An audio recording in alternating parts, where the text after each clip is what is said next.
Prime Minister Narendra Modi says the global economy is going through a period of uncertainty. Addressing ET's Global Business Summit in New Delhi, he said, "Sabka Saath, Sabka Vikas," a true reform can transform lives, and termed the government's policies popular and not populist. He said FDI investment in India has increased around 39% in the past 18 months. The PM said he favoured rationalised subsidies for the poor and needy. Finance Minister Arunachal hit out at the opposition for stalling parliament proceedings. Speaking at a function in Kolkata, he said those stalling parliament are hurting the growth of the country. He slammed the West Bengal government for the deteriorating law and order situation in the state. Kerala High Court has stayed the Thrissur Vigilance Court order to register an FIR against Kerala Chief Minister Oomen Chandy and the State Electricity Minister Aridan Mohammed in the solar scam case for 2 months. The court said Vigilance Court had acted mechanically without knowing the nature and extent of its powers. The prime accused Sarita Nair had alleged that she had paid bribes worth rupees 1.90 crore rupees to Chandy and 40 lakh rupees to Aridan to help her company set up solar power projects in the state. In its reply in the Supreme Court, the centre justified the imposition of President's rule in Arunachal Pradesh. It said Nabam Tukki government had lost majority and cited deterioration in law and order.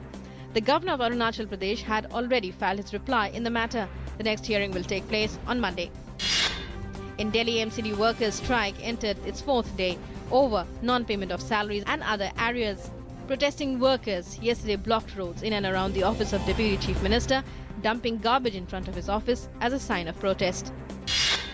Health Minister JP Nadda yesterday chaired a high-level meeting in New Delhi on the outbreak of the Zika virus. The meeting is significant in the wake of the virus in the Americas this year. The virus, spread by mosquitoes, has been linked to brain defects in babies. President Pranab Mukherjee has called on the nation to make strong efforts to spread awareness about leprosy, its treatment, care and the rehabilitation of its patients. Asserting that over the years the scourge of leprosy has remained a blot on humanity, he said there is a need to empower those who have been socially discriminated on account of leprosy through advocacy and information dissemination. Uproarious scenes marred the opening day of the budget session of the Uttar Pradesh legislature as slogan-shouting opposition lawmakers, barring those from BJP, disrupted Governor Ram Nayak's address to the joint sitting of the two houses yesterday. The BSP led the opposition onslaught, carrying posters raising anti-government slogans and shouting, "Governor, go back." Indirect peace talks aimed at resolving Syria's 5-year conflict began at the UN headquarters in Geneva.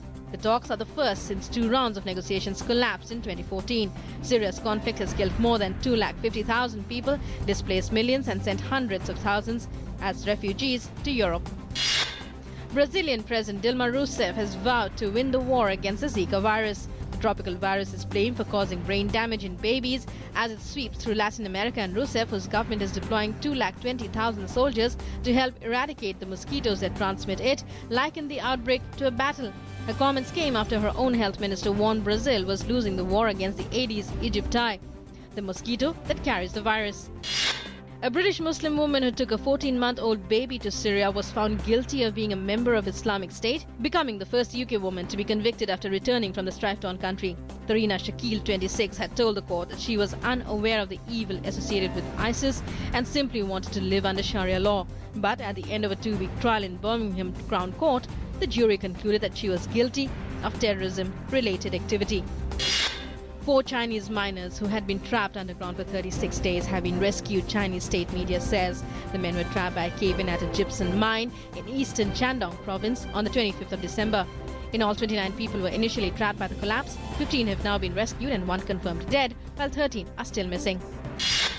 World number 1 Serena Williams is just 1 win away from matching Steffi Graf's open-era Grand Slam record of 22 titles. She takes on Angelique Kerber in the Australian Open final today.